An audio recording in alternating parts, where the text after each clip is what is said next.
101 സങ്കീർത്തനം 5ഉം 6ഉം വാക്യങ്ങൾ നമുക്ക് വളരെ സുപരിചിതമായ ഒരു വേദചിന്ത. രാത്രിയിലെ ഭയത്തെയും പകൽ പറക്കുന്ന അസ്ത്രത്തെയും ഇരുട്ടിൽ സഞ്ചരിക്കുന്ന മഹാമാരിയെയും ഉച്ചയ്ക്ക് നശിപ്പിക്കുന്ന സംഹാരത്തെയും നിനക്ക് പേടിപ്പാനില്ല.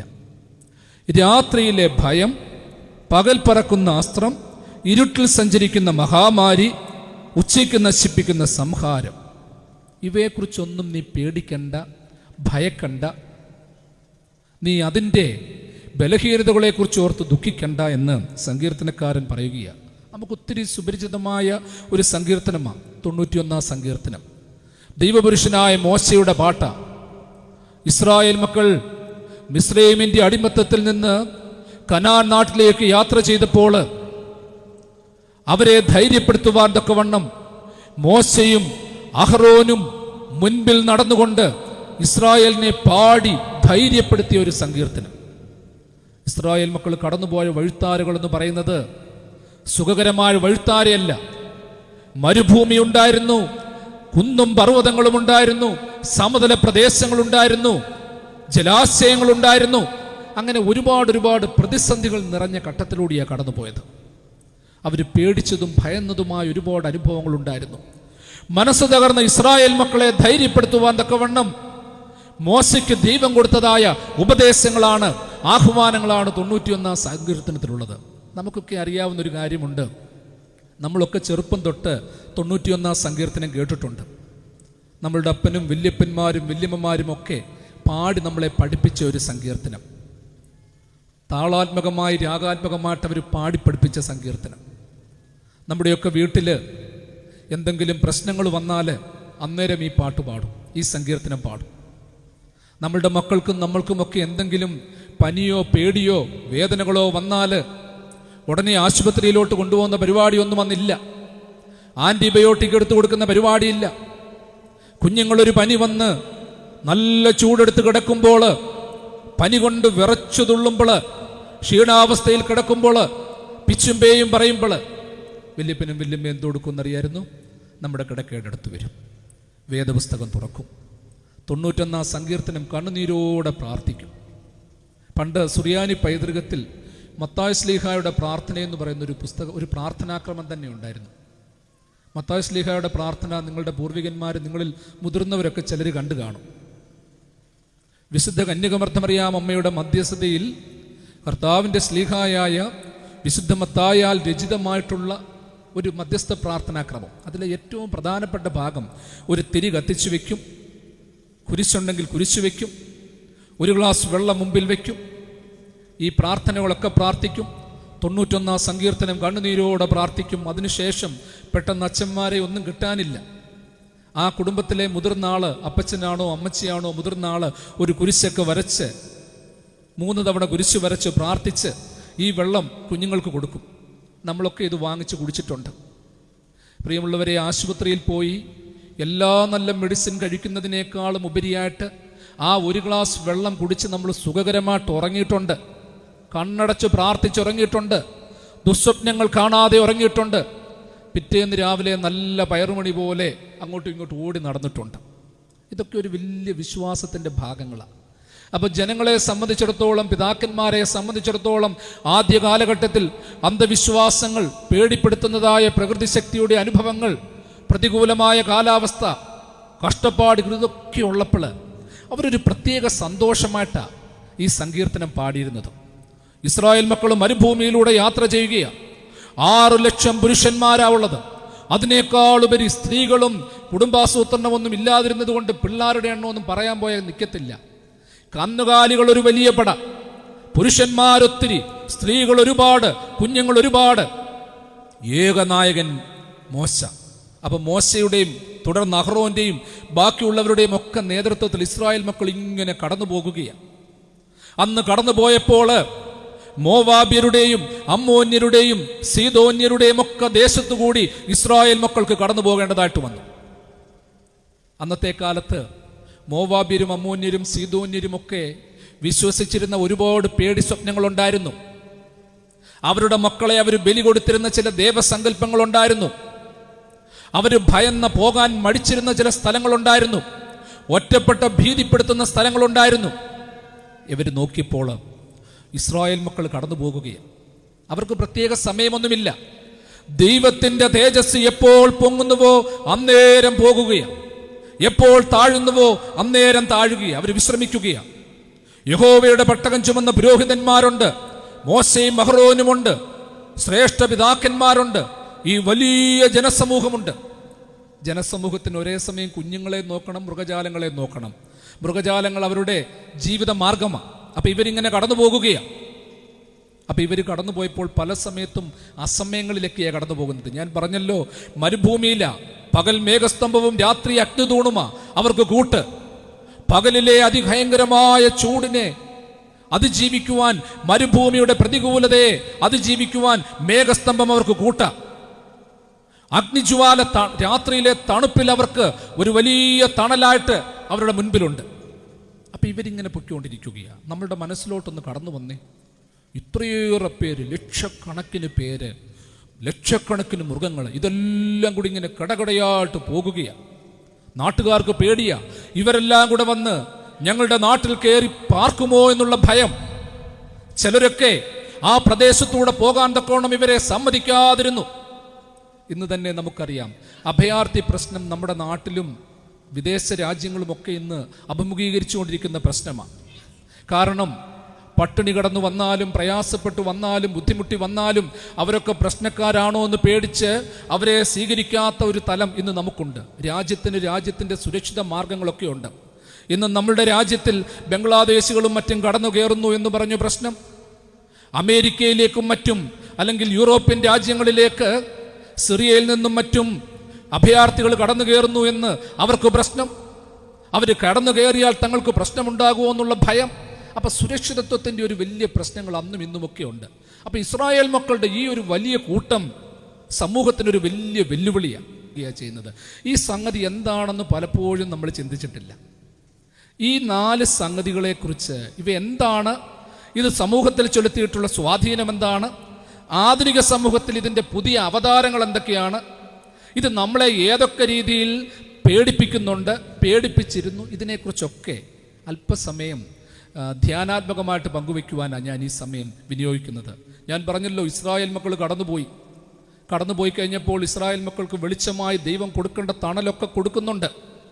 അവർക്ക് പട്ടിണിയും പരിവട്ടവും വന്നപ്പോൾ അയ്യോ ഞങ്ങൾക്ക് ഭക്ഷണമില്ല എന്ന് പറഞ്ഞപ്പോൾ യഹോവയായ ദൈവം മന്ന കൊടുത്തു എന്ന് പറയുന്നു. കാരണം മന്ന എന്ന് പറയുന്നത് അത് ചുമ്മാതെ പറഞ്ഞൊരു വാക്കല്ല. ഇസ്രായേൽ മക്കളുടെ മഹത്വം കാണിച്ചു കൊടുക്കുകയാണ്. ഇസ്രായേൽ മക്കൾക്ക് ഭയമുണ്ടായിരുന്നു. അടിമത്തത്തിൽ കഴിഞ്ഞപ്പോൾ അവർക്ക് ഫറവോൻ കൊടുത്ത അടിമത്തത്തിന്റെ ഭക്ഷണമുണ്ടായിരുന്നു. എന്നാൽ അവർ മോശയ്ക്കും അഹ്റോനുമെതിരെ പിറുപിറുത്തു, ഞങ്ങളെ പട്ടിണിയിട്ട് കൊല്ലാനാണോ കൊണ്ടുവന്നത് എന്ന് വെച്ചാൽ അടിമത്തത്തിന്റെ ഭക്ഷണം കഴിച്ചപ്പോൾ പോലും അതിനൊരു രുചിയുണ്ടെന്ന് കണക്കാക്കിയ ഒരു വിഭാഗമാണ് അന്നത്തെ ഇസ്രായേൽ മക്കൾ. അതുകൊണ്ട് ഈ ഐറ്റങ്ങളെ ഒന്നും ഓർത്തോണം, യോശുവായും കാലേബിനെയും മാത്രമേ ദൈവം വാഗ്ദത്ത നാട്ടിൽ കയറ്റിയുള്ളൂ. അടിമത്തത്തിന്റെ ഭക്ഷണം രുചിയാണെന്ന് കണ്ടുകൊണ്ട് യഥാർത്ഥ ഭക്ഷണം മറന്നൊരു സമൂഹം അവിടെ ഉണ്ടായിരുന്നത്. നിങ്ങളും ഞാനുമൊക്കെ ഇന്ന് ജീവിക്കുന്ന സമൂഹത്തിലുണ്ടല്ലോ, നമുക്ക് സ്വാതന്ത്ര്യവും നന്മയും ഒക്കെ ഒരുപാടുണ്ടെന്ന് നമുക്കറിയാം, ജീവിക്കാൻ മാർഗം നമുക്കറിയാം. എങ്കിൽ തന്നെ ചിലതിനെ സംബന്ധിച്ചിടത്തോളം ഇപ്പോഴും ആ അടിമത്ത ഭക്ഷണമാണ്, ആ ബലഹീനതയുടെ അനുഭവമാണ്, ആ കുറവിൻ്റെ അനുഭവമാണ്, അതിൽ സന്തോഷിക്കുന്ന ഒരു അനുഭവമുണ്ട്. അതുകൊണ്ടാണ് ദൈവത്തെ വിളിക്കാൻ പലർക്കും മടി, പ്രാർത്ഥിക്കാൻ മടി.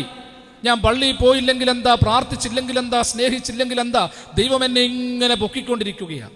അതായത് സഹോദര സഹോദരി, ഒരു കാര്യം ആലോചിച്ചോണം, നമ്മൾ ജീവിക്കുന്ന ഈ ലോകത്തിൽ നീതിക്കും നിയതിക്കും വിരുദ്ധമായി കിട്ടുന്ന ചില സംഗതികളുണ്ട്.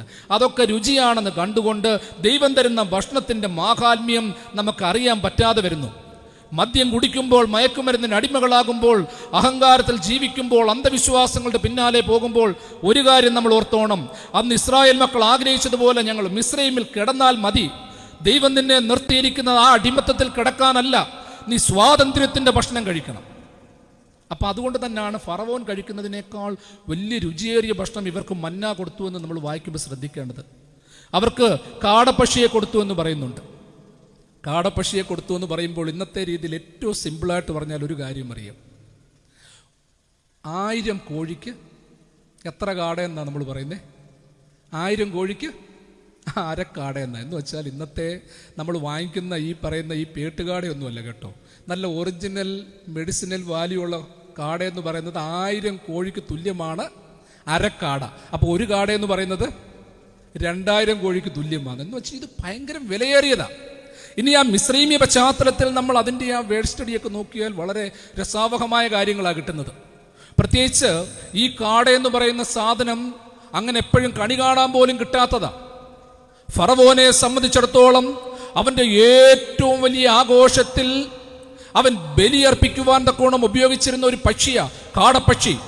അത് ഏറ്റവും രുചിയേറിയതാണ്, മൂല്യമേറിയതാണ്, ദേവപക്ഷിയാണ്. ഇസ്രായേൽ പറഞ്ഞു, അയ്യോ ഞങ്ങൾക്ക് ഇറച്ചി കിട്ടുന്നില്ലേ? അവിടെ ആണെങ്കിൽ ഇറച്ചി കിട്ടുന്നുണ്ടായിരുന്നു. എന്തുവാ കിട്ടുന്നത്? ഫറവോൻ ചവച്ചു തുപ്പി കൊടുക്കുന്ന, അവൻ്റെ കങ്കാണിമാർ ചവച്ചു തുപ്പി ചവിട്ടേറ്റ് കൊടുക്കുന്ന ആ വൃത്തികെട്ട ഇറച്ചിയാണ്. എന്നിട്ടാണ് ഇവിടെ കിടന്ന് മരുഭൂമിയിൽ പറയുന്നത് ദൈവത്തിന് ഇറച്ചിയൂടെ തരാൻ പറ്റുമെന്ന്. അതുകൊണ്ട് ആ കിട്ടാനില്ലാത്ത വിലയേറിയ പക്ഷിയെ ദൈവം ലക്ഷക്കണക്കായിക്കൊണ്ട് ആ മരുഭൂമിയിൽ കൊണ്ട് അവന് അറുത്തെടുക്കത്തക്ക രീതി കൊടുക്കുകയാണ്. എന്താ അങ്ങനെ പറഞ്ഞതെന്നറിയാമോ? ഇസ്രായേൽ മക്കൾക്ക് പിടിച്ചെടുക്കത്തക്ക രീതിയില്ല, വെറുതെ പൊഴിക്കുമല്ല, മന്ന പൊഴിച്ചു. പക്ഷേ കാടപ്പക്ഷിയെ പിടിച്ചെടുക്കത്തക്ക രീതിയിൽ ദൈവം കൊണ്ട് കൊടുക്കുകയാണ് ചെയ്തത്. എന്ന് വെച്ചാൽ വളരെ ഫ്രഷായിരുന്നു കേട്ടോ, ഫ്രഷായിട്ടുള്ള സാധനമാണ്. കാരണം ഓർത്തോണം, ഫറവോന് കിട്ടാനില്ലാത്ത ആ മഹനീയമായ ഇറച്ചി യഹോവയായ ദൈവം ഇസ്രായേൽ മക്കൾക്ക് കൊടുക്കുകയാണ്. ഇതൊക്കെ കിട്ടണമെന്നുണ്ടെങ്കിലുണ്ടല്ലോ, നമ്മൾ ഇരിക്കുന്ന സ്ഥാനത്തിരുന്നാലൊന്നും പറ്റത്തില്ല. എനിക്കിതൊക്കെ മതി, ഞാൻ ഇത്രയൊക്കെ സന്തോഷത്തോടെ ജീവിച്ചോളാം, എൻ്റെ വല്യപ്പനും അപ്പനും ഒക്കെ ഇത്രയൊക്കെ പ്രാർത്ഥിച്ചു, ഇത്രയൊക്കെ നന്മ ചെയ്തു, ഇത്രയൊക്കെ പഠിച്ചു, ഇതിൻ്റെ അപ്പുറത്തോട്ട് എനിക്കൊന്നുമില്ല. ദൈവം ഉദ്ദേശിക്കുന്നത് അങ്ങനല്ല. എല്ലാ രീതിയിലും മാറ്റം വേണം. പ്രാർത്ഥനയിലൊരു മാറ്റം, പഠനത്തിലൊരു മാറ്റം, സ്നേഹബന്ധങ്ങളിലൊരു മാറ്റം. കാരണം നമ്മൾ ഓർക്കുന്നു, നമ്മൾ ഇരിക്കുന്ന ഇടത്തിലൊക്കെ ഇരുന്നാൽ വലിയ സുരക്ഷിതരാണ്. ആ സുരക്ഷിതത്വത്തിൻ്റെ മറവിലിരുന്നാലുണ്ടല്ലോ നമുക്ക് പലതും ഉൾക്കൊള്ളാൻ പറ്റത്തില്ല. അതിൻ്റെ അപ്പുറത്ത് ഒരുപാട് അനുഭവങ്ങളുണ്ട്. ആ ദൈവാനുഭവം ഉൾക്കൊള്ളുവാനുള്ള ഒരു വലിയ തയ്യാറെടുപ്പാണ്. ഇതാ ഇസ്രായേൽ മക്കൾ കടന്നു പോകുന്നു, മരുഭൂമിയിലൂടെ കടന്നു പോകുന്നു, ശബ്ദമുണ്ടാക്കിക്കൊണ്ട് കടന്നു പോകുന്നു. കാരണം ഇസ്രായേൽ മക്കളുടെ പിറുപിറുപ്പും അഹങ്കാരങ്ങളും പേടിയും ഭയവും മാറ്റാൻ വേണ്ടിയാണ് ദൈവം മോശ മുഖാന്തരം ഈ പ്രാർത്ഥന ചൊല്ലിക്കൊടുത്തത്. 91 സങ്കീർത്തനം പഠിപ്പിച്ചു കൊടുത്തത്. നീ പരാതി വരുമ്പോൾ, പരിഭവം വരുമ്പോൾ ഇത് പാടണം. കാരണം ഇവർ കടന്നുപോയ വഴിത്താരുകൾ ഞാൻ പറഞ്ഞല്ലോ. മോവാബ്യരും അമ്മോന്യരും സീദോന്യരും ഒക്കെ പേടിച്ച ഒരുപാട് ദുശക്തികൾ. അയ്യോ, നിങ്ങളിങ്ങനെ രാത്രി പോകരുത്, ഇന്ന് പ്രദേശത്തൂടെ പോകരുത്, നിങ്ങളുടെ കുഞ്ഞുങ്ങൾക്ക് പ്രശ്നമാണ്, നിങ്ങളുടെ മൃഗജാലങ്ങൾക്ക് പ്രശ്നമാണ്, അതുകൊണ്ട് അതിൽ നിന്നൊക്കെ മാറണം. അപ്പോൾ അന്നത്തെ കാലത്ത് അവർ പേടിച്ചിരുന്ന, അന്നത്തെ പ്രദേശവാസികൾ പേടിച്ചിരുന്ന 4 ശക്തികൾ. ഒന്നാമത്തേത് ഏതാണ് പറയുന്നത്? രാത്രിയിലെ ഭയം. രാത്രിയിലെ ഭയത്തെക്കുറിച്ച് ഒരുപാട് പഠനങ്ങളുണ്ട്. അത് വെറുതെ ഒരു പദമല്ല. നമ്മൾ ഓർക്കുന്നത് പോലെ രാത്രിയിൽ എന്തോ പേടിപ്പിക്കുന്ന ഒന്നല്ല അവർ കണ്ടിരുന്നത്. മോവാബ്യ രാജ്യത്തെ ജനങ്ങൾ, മോവാബ്യരായവർ, അവരെ പേടിച്ചിരുന്ന ഒരു പ്രത്യേക ശക്തി.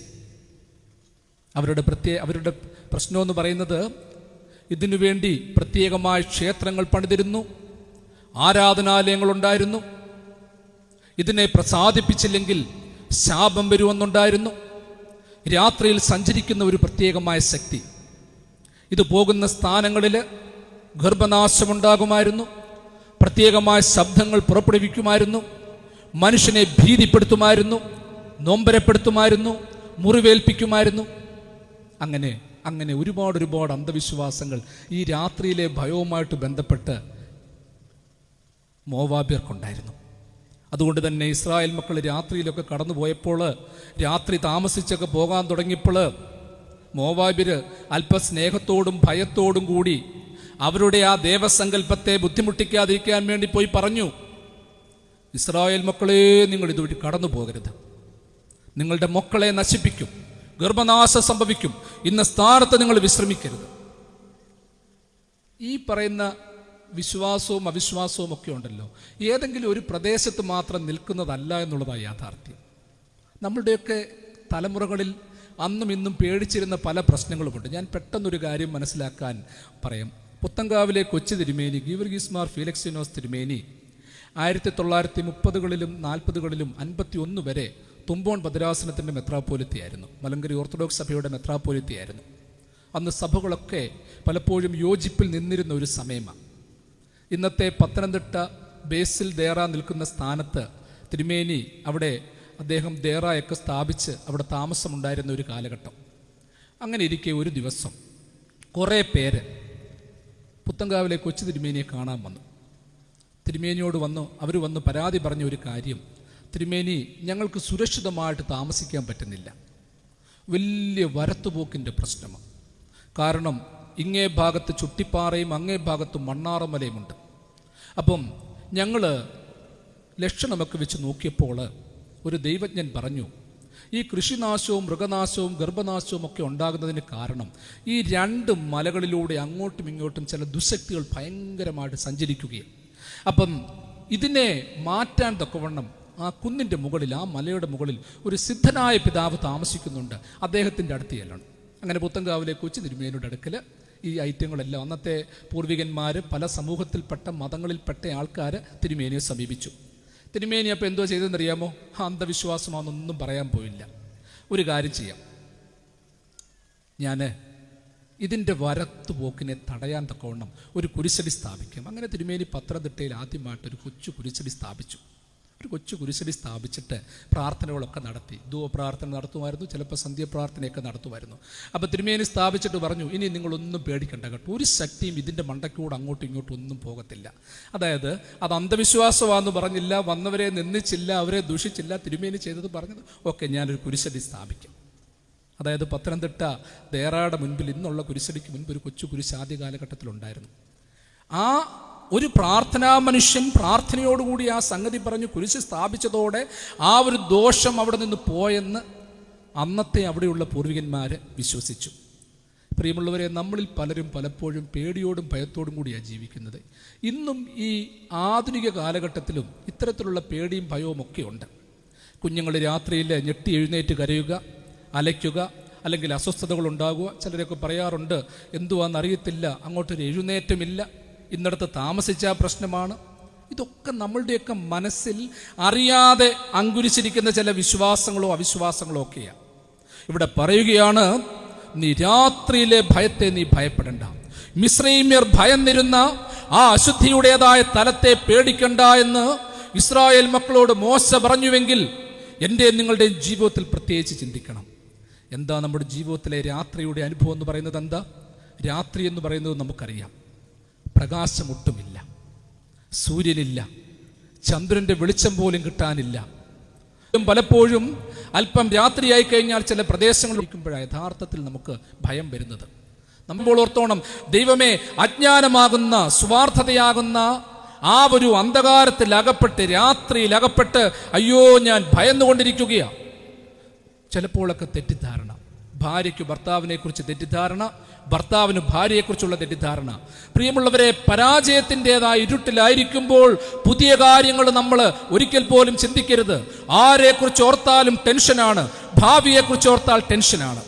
അതുകൊണ്ടാണ് ഒരു ചിന്തകൻ്റെ വാക്കുണ്ട്, ജീവിതമാകുന്ന അന്ധകാരത്തിൽ നീ ഇരുന്നു കൊണ്ട് നാളത്തെ പ്രകാശത്തെക്കുറിച്ച് നീ വിലയിരുത്തരുത്. നീ ആദ്യം ചെയ്യേണ്ടത്, അന്ധകാരത്തിലിരിക്കുമ്പോൾ ഒരു ചെറിയ വിളക്ക് കൊളുത്തി വെക്കണം. അതിൻ്റെ വെളിച്ചത്തിലിരുന്നു കൊണ്ട് താൽക്കാലികമായ കാര്യങ്ങളെക്കുറിച്ചൊക്കെ ചിന്തിക്കുക. പ്രകാശം പടരും. ആ പ്രകാശത്തിൻ്റെ മറവിലിരുന്നു കൊണ്ട് നീ നാളെക്കുറിച്ച് ഒരുപാട് ചിന്തിക്കണം. ഏലിയാ പ്രവാചകൻ ഏലിശായ്ക്ക് വേണ്ടി പ്രാർത്ഥിക്കുന്നുണ്ട്. ഏലിയാവിനെ ദൈവം എടുക്കപ്പെടാൻ തീരുമാനിച്ചപ്പോൾ ഏലിശ അതിന് മുൻപായിട്ട് അടുത്തു വന്നു. ഏലിയായോട് ചോദിച്ചു, ഗുരോ, എനിക്കൊരു അനുഗ്രഹം തരണം, നിന്റെ ശക്തിയുടെ ഇരട്ടി ശക്തി എനിക്ക് തരണം. എന്തോ പറഞ്ഞത്? നിന്റെ ശക്തിയുടെ ഇരട്ടി ശക്തി എനിക്ക് തരണം. നമ്മളാണെങ്കിൽ എന്തോ ചിന്തിക്കും, എന്തോ ഒരു അഹങ്കാരിയാണ്, എന്തൊരു നിഷേധിയാണ്. അവൻ എന്നോട് അവസാനമായിട്ട് ഒടുക്കത്തെ അനുഗ്രഹമായിട്ട് ചോദിക്കുകയാ, ഗുരോ, നിന്റെ ശക്തിയുടെ ഇരട്ടി ശക്തി എനിക്ക് തരണം. എന്തുവാണെങ്കിലും ദൈവപുരുഷനായ ഏലിയ ഉയർത്തപ്പെട്ടപ്പോൾ ഏലിശാദ് കണ്ടു. ഏലിശാദ് കണ്ടുവെന്നുണ്ടെങ്കിലുണ്ടല്ലോ, ഏലിശായ്ക്ക് ഇരട്ടി ശക്തിയും കിട്ടി. അതിൻ്റെ പിന്നിലുള്ള കാരണം എന്താണെന്നറിയാമോ? ഈ ഏലിയാ നബി ഏലിശായ്ക്ക് വേണ്ടി പ്രാർത്ഥിച്ചിട്ടുണ്ട്. കാരണം ഏലിയായ്ക്ക് ഒരിക്കലും തോന്നിയിട്ടില്ല അത് ബുദ്ധിമുട്ടുള്ള കാര്യമാണെങ്കിലും അഹങ്കാരം കൊണ്ട് ചോദിച്ചതായിട്ട് തോന്നിയിട്ടില്ല. കാരണം ഏലിയാവാകുന്ന താൻ ഈ കാലഘട്ടത്തിൽ, കഴിഞ്ഞ കാലഘട്ടത്തിൽ സമൂഹത്തെ നയിച്ചു. എന്നാൽ നാളെ നയിക്കേണ്ടത് ഏലിശായ. ഇന്ന് നയിച്ചതുപോലുള്ള ശക്തി കൊണ്ടൊന്നും നാളെ നയിക്കാൻ പറ്റത്തില്ല. അതുകൊണ്ട് തന്നെ ഹൃദയം പൊട്ടി ഏലിയ ദൈവത്തോട് പ്രാർത്ഥിച്ച്, ദൈവമേ, ഞാൻ പോയ ഒരു കാലഘട്ടമുണ്ട്, ഞാൻ നയിച്ചതായ ഒരു കാലഘട്ടമുണ്ട്, എന്നാൽ നാളെ എന്ന് പറയുന്ന ഒരു കാലഘട്ടം ഈ കഴിവ് കൊണ്ടൊന്നും പറ്റത്തില്ല, അതുകൊണ്ട് എൻ്റെ ഏലിശായെ നീ അനുഗ്രഹിക്കണം, ഞാൻ വേർപെടുന്നത് ഉയർത്തപ്പെടുന്നത് നീ കാണിക്കണം. ഇന്നെന്താ സംഭവിക്കുന്നത്? എന്തുവാണ്? ഞാനില്ലെങ്കിൽ ഒന്നും വേണ്ട, എന്നേക്കാൾ മിടുക്കരായിട്ട് ഒരുത്തിനും ഉയർന്നു വരണ്ട, എനിക്ക് കഴിവില്ലെങ്കിലും ആ കഴിവില്ലായ്മ മറച്ചു പിടിച്ചുകൊണ്ട് മിടുക്കനായിട്ടിരിക്കണം. എന്താ ജീവിതത്തിൽ ഇങ്ങനെയുള്ള ചിന്തകൾ വരാൻ കാരണം എന്താണെന്നറിയാമോ? മനുഷ്യന് സ്വന്തം സ്വത്വബോധവും വിശ്വാസവും നഷ്ടപ്പെടുമ്പോഴാണ് മറ്റുള്ളവൻ്റെ കഴിവിനെക്കുറിച്ച് അവൻ നെഗറ്റീവായിട്ട് എടുക്കുന്നത്. എന്നാൽ ആത്മീയമായ വെളിച്ചത്തിലേക്ക് വരുമ്പോൾ നീ രാത്രിയിലെ ഭയത്തെ പേടിക്കണ്ട. നീതിമാനായ ജോസഫ് വളരെ പേടിച്ച ഒരു രാത്രി കിടക്കാൻ പോയത്. ജോസഫിന് വിവാഹം നിശ്ചയിക്കപ്പെട്ട, സംരക്ഷണ ചുമതല ഏൽപ്പിക്കപ്പെട്ട കന്യകമറിയാം ഉണ്ടായിരുന്നു. അന്ന് രാത്രിയിൽ ജോസഫ് ഉറങ്ങാൻ കിടക്കുക. ജോസഫിന് വലിയ പ്രശ്നങ്ങളുണ്ടായിരുന്നു. എന്തൊക്കെയാണെന്നറിയാമോ പ്രശ്നം? തന്നെ സംരക്ഷണ ചുമതല ഏൽപ്പിക്കപ്പെട്ട പെൺകുട്ടി ഗർഭിണിയാണ്. ദൈവമേ, നാളെ എന്ന് പറയുന്ന പ്രഭാതത്തിൽ എന്തൊക്കെ പ്രശ്നങ്ങളാണ് ഞാൻ അതിജീവിക്കാൻ പോകുന്നത്, ഞാൻ പലതിനും മറുപടി പറയണം, എൻ്റെ ധാർമ്മിക മുഖം അഴിഞ്ഞു വീഴാൻ പോകുകയാണ്, ഞാൻ എന്തോ എടുക്കും? പേടിച്ച് ഭയന്ന് അവൻ കിടക്കാൻ പോയത്. നമ്മളൊക്കെ രാത്രിയിൽ, അങ്ങനെയുള്ള രാത്രിയിൽ സ്വപ്നം കാണുന്നത് എന്തൊക്കെയായിരിക്കും? ആരോപണങ്ങൾ, പ്രത്യാരോപണങ്ങൾ, ഒറ്റപ്പെടലുകൾ, വേദനകൾ, കല്ലെടുത്തെറിയുന്നത്, കേസ് വഴക്ക്, ഇതൊക്കെയാണ് നമ്മുടെ മനസ്സിൽ കടന്നു വരുന്നത്. എന്നാലുണ്ടല്ലോ, ജോസഫ് അന്ന് രാത്രിയിൽ കണ്ടത് ദൈവത്തിൻ്റെ ദൂതനെയാണ് കണ്ടത്. പ്രിയമുള്ളവരെ, നമ്മൾ ധ്യാനിക്കണം. ആ അന്ധകാരത്തിൻ്റെ അപ്പുറത്ത് അവൻ നല്ലൊരു വെളിച്ചം കണ്ടു, ദൈവദൂതനെ കണ്ടു. ദൈവദൂതൻ അവനോട് പറയുന്നു, കന്യകമറിയാമിനെ കുറിച്ച് നീ സംശയിക്കേണ്ട, അവളെ ചേർത്തുകൊള്ളണം. സഹോദരങ്ങളെ, നമ്മൾ ആലോചിച്ച് നോക്കണം. ഇന്നത്തെ കാലഘട്ടത്ത് അന്ധകാരത്തിൻ്റെ ആത്മീയതയുമായി കടന്നു വരുന്ന കള്ളപ്രവാചകന്മാരുണ്ട്. വീട് വീടാന്തരം കയറി വരും, നാട്ടുകാരെ തമ്മിൽ അകറ്റും, സഹോദരങ്ങളെ അകറ്റും, മാതാപിതാക്കളെ അകറ്റും, ബന്ധുമിത്രാദികളൊക്കെ കൂടോത്രം ചെയ്യുന്നവരെ വരുത്തുന്നത്. നിനക്ക് ഈ ദോഷം വരാൻ കാരണം രക്തബന്ധത്തിൽപ്പെട്ട ആരോ. അവൻ ജീവനോടുണ്ട്. അവൻ നിന്നെ സ്വന്തം സാദൃശ്യത്തിലും സ്വരൂപത്തിലുമാണ് സൃഷ്ടിച്ചേക്കുന്നത്. ആ സാദൃശ്യവും സ്വരൂപത്തിനും മരണമില്ല എങ്കിൽ എനിക്കും നിങ്ങൾക്കും മരണമില്ല. ദൈവം തമ്പുരാൻ എന്നെ നിങ്ങളെ രക്ഷിക്കാൻ ഒത്തിരി പദ്ധതികളുണ്ട്. പ്രിയമുള്ളവരെ, ആ രാത്രിയുടെ ഭയത്തിനപ്പുറത്ത് ദൈവത്തിൻ്റെതായ വെളിച്ചവും ആ ആത്മീകമായ അനുഭവമൊക്കെ നമ്മുടെ ജീവിതത്തിലുണ്ടാകണം. ദൈവം നമ്മളെ രക്ഷിക്കുമെന്നുള്ളത് ഉറപ്പാണ്. പക്ഷേ നിങ്ങളും ഞാനും ആഗ്രഹിക്കുന്ന രീതിയിൽ രക്ഷിക്കുമെന്ന് ചിന്തിക്കരുത്. ദൈവം നമുക്ക് വെളിച്ചം തരുമെന്ന് ഉറപ്പാണ്. പക്ഷേ നമ്മൾ കത്തിക്കുന്ന രീതിയിൽ നമ്മുടെ വെളിച്ചം കൊണ്ട് മാത്രമേ വെളിച്ചം കിട്ടുമെന്ന് ചിന്തിക്കരുത്. എൻ്റെ സമ്പത്തോ, എൻ്റെ ജോലിയോ, എൻ്റെ ബന്ധുക്കളോ എനിക്ക് വെളിച്ചം തരുമെന്ന് നീ ചിന്തിക്കരുത്. ദൈവത്തിന് കത്തിക്കാൻ അപ്പുറത്ത് ഒത്തിരി അനുഭവങ്ങളുണ്ട്.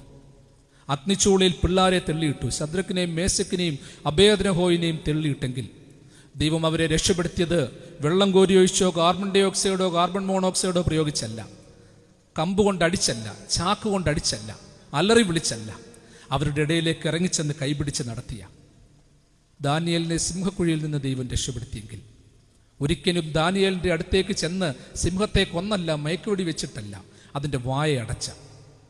അങ്ങനെയെങ്കിൽ എൻ്റെ ദൈവത്തിന് എന്നെ രക്ഷിക്കാൻ അറിയാം.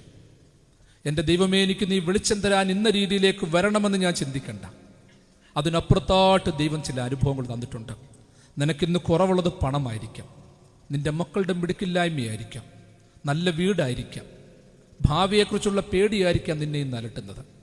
എന്നാലും ഓർത്തോണം, എൻ്റെ ദൈവമേ, ഞാൻ ഇതിനെക്കുറിച്ചൊക്കെ ഭയക്കുന്നത് നീയാകുന്ന വെളിച്ചത്തെ കാണാതെ രാത്രിയിലിരുന്നു കൊണ്ട് ആ നിൻ്റെ മുഖത്തേക്ക് നോക്കി നിന്നിൽ ശക്തിപ്പെട്ട് വെളിച്ചവും നന്മയും കാണുവാൻ ഇടയാകട്ടെ എന്ന് നമുക്ക് ചേർന്ന് പ്രാർത്ഥിക്കാം.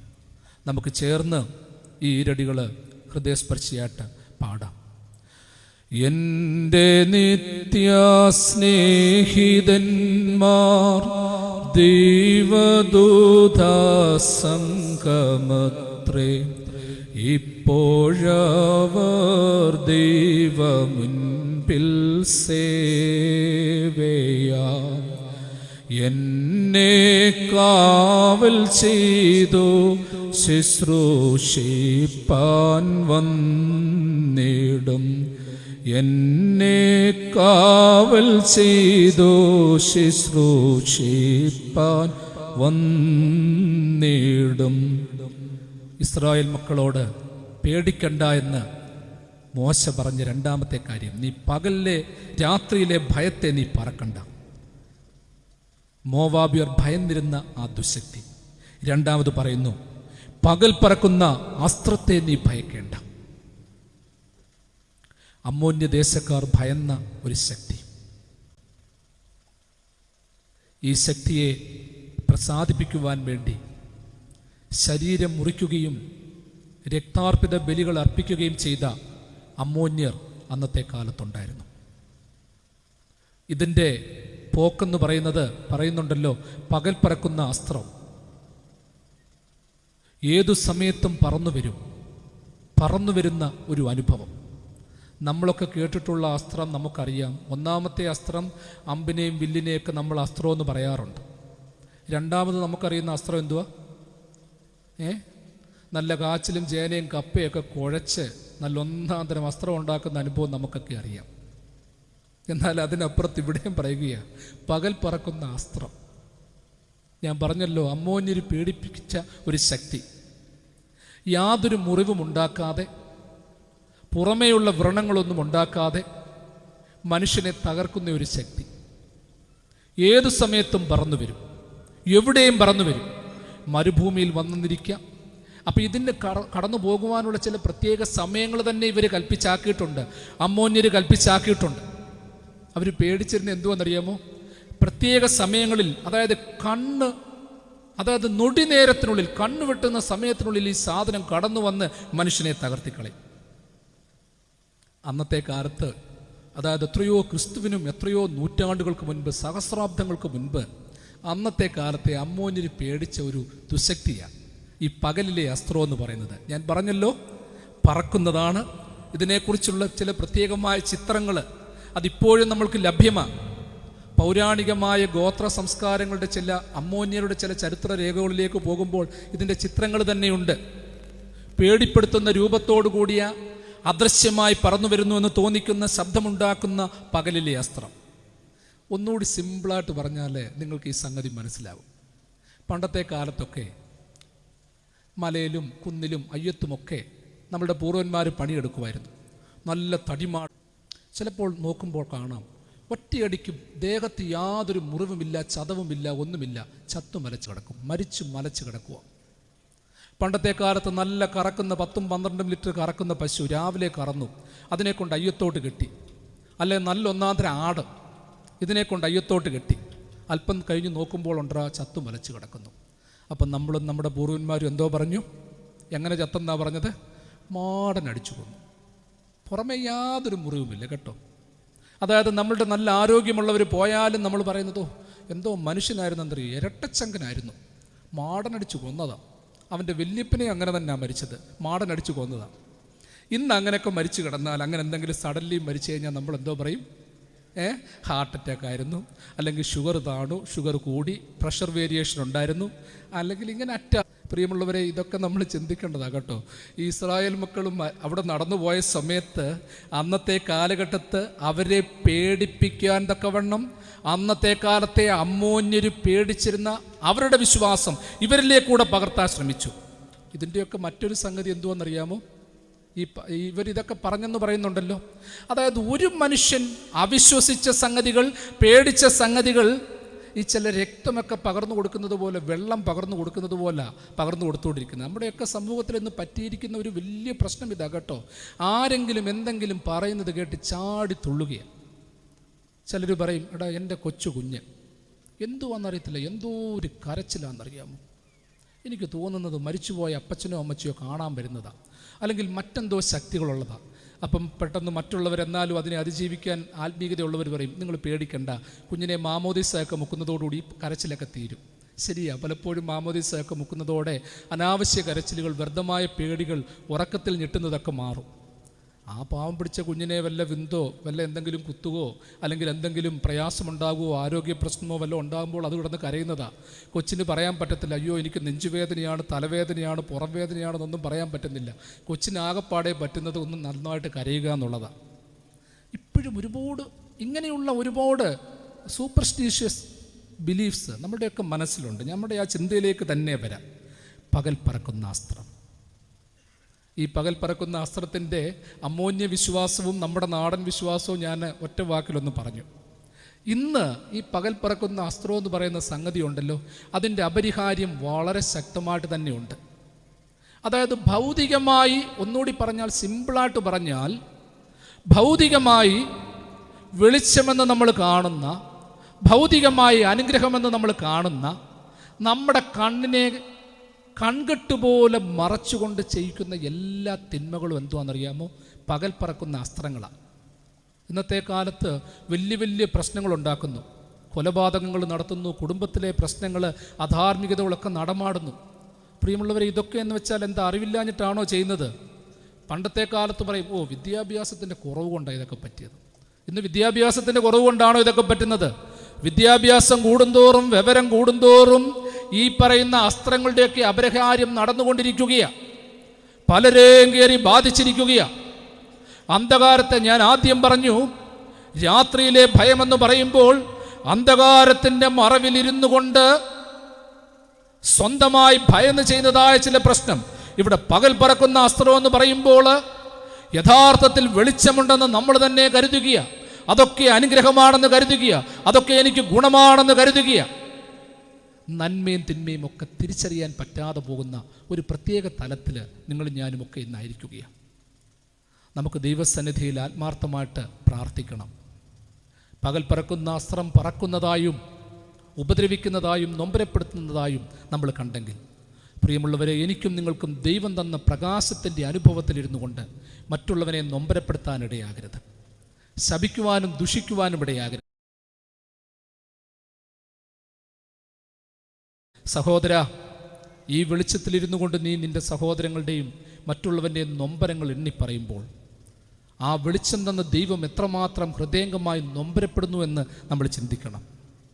തിരുവചനത്തിൽ അടിത്തറയിട്ടുകൊണ്ട് ചിന്തിക്കണം. നമ്മുടെയൊക്കെ ചിന്ത എന്തുവാണെന്നറിയാമോ? എനിക്ക് കിട്ടിക്കഴിഞ്ഞാൽ മറ്റാർക്കും വേണ്ട, എനിക്കൊരു വെളിച്ചം കിട്ടിയാൽ ആ വെളിച്ചം എൻ്റെ കയ്യിൽ തന്നെ ഇരിക്കണം. സൂര്യന് വെളിച്ചമുണ്ട്, സൂര്യൻ ഒരിക്കലും തടഞ്ഞു വെക്കുന്നില്ല. കിളിക്ക് പാടാൻ പറ്റും, അതിനെ ഹനിക്കുന്നവന് വേണ്ടി പാടും. മരത്തിന് തണലുണ്ട്, വെട്ടുന്നവന് പോലും അത് തണൽ നൽകും. അങ്ങനെ പരോപകാര പ്രവണം പ്രപഞ്ചമെന്ന് കവി പാടിയെങ്കിൽ നമ്മളുടെയൊക്കെ ജീവിതത്തിൽ ഈ ദൈവിക വെളിച്ചം എന്തെന്ന് അറിയണം. പ്രിയമുള്ളവരെ, നമ്മൾ കാണുന്ന ചില വെളിച്ചങ്ങളൊക്കെ ഉണ്ടല്ലോ, നമുക്ക് വലിയ അന്ധകാരമാണ്. നമ്മൾ ചിലത് അന്ധകാരമാണെന്ന് കാണുന്ന ചില അനുഭവങ്ങളുണ്ടല്ലോ, അത് നമുക്ക് വെളിച്ചമാണ്. ദൈവം ചിലപ്പോൾ നമുക്ക് ചില രോഗങ്ങളും ദുഃഖങ്ങളും ഒക്കെ തരുമ്പോൾ നമ്മൾ പറയും, ഞാൻ മൊത്തം അങ്ങ് ശനിയുടെ അപരിഹാര്യം ബാധിച്ചിരിക്കുകയാണ്, എനിക്ക് രക്ഷപ്പെടാൻ പറ്റത്തില്ല. എന്നാൽ ചിലപ്പോൾ അല്പസ്വല്പം പണമോ ജോലിയോ പ്രതാപമോ ഒക്കെ കിട്ടുമ്പോഴത്തേക്ക് നമ്മൾ പറയും, ഓ ഞാൻ വലിയതായിട്ട് ദൈവം എന്നെ ഉയർത്തിയേക്കുവാ, ദൈവം എന്നെ തമ്പുരാൻ പടർന്ന് പന്തലിപ്പിച്ചേക്കുവാണ്, നോക്ക് ദേശത്തെ വാലല്ല അവൻ എന്നെ തലയാക്കി നിർത്തിയേക്കുവാണ്. ഞാൻ എപ്പോഴും പറയാറുള്ളൊരു കാര്യമാണ്, സഹോദരങ്ങളെ, ദൈവത്തിൻ്റെ വെളിച്ചത്തിൽ ദൈവം എന്നെ ഉയർത്തി നിർത്തിയിരിക്കുന്നു എന്നറിയാതെ അഹങ്കരിക്കുമ്പോൾ, ആശിക്കുമ്പോൾ ഒരു കാര്യം ചിന്തിച്ചോണം, ദൈവം നിന്നെ ദേശത്തെ വാലല്ല തലയാക്കുമെന്ന് പറഞ്ഞിട്ടുണ്ടെങ്കിൽ അവനാക്കും. പക്ഷേ ചില പ്രത്യേകമായ സമയത്ത് ദൈവത്തിൻ്റെ വാലായിരിക്കുന്നത് നമുക്ക് സന്തോഷമാണ്. പ്രിയമുള്ളവരെ, കണ്ണു കാണാത്ത ഒരട്ടയുടെ തലയോ ഓരോന്നിൻ്റെ തലയോ ആകുന്നതിനേക്കാൾ ഒരാനയുടെ വാലായിരിക്കുന്നത് വലിയ വിലയേറിയ അനുഭവമാണ്. ആനയുടെ വാലിലെ ഓരോ രോമത്തിനും വിലയാ പ്രിയമുള്ളവരെ. എന്തിനാ അട്ടയുടെ തലയാകുന്നത്? എന്തിനാ ഓന്തിൻ്റെ തലയാകുന്നത്? അരണയുടെ തലയാകുന്ന എന്തിനാ? കാണാൻ കൊള്ളാത്ത, അംഗീകാരമില്ലാത്ത ഇതിൻ്റെയൊക്കെ തലയാകണ്ട.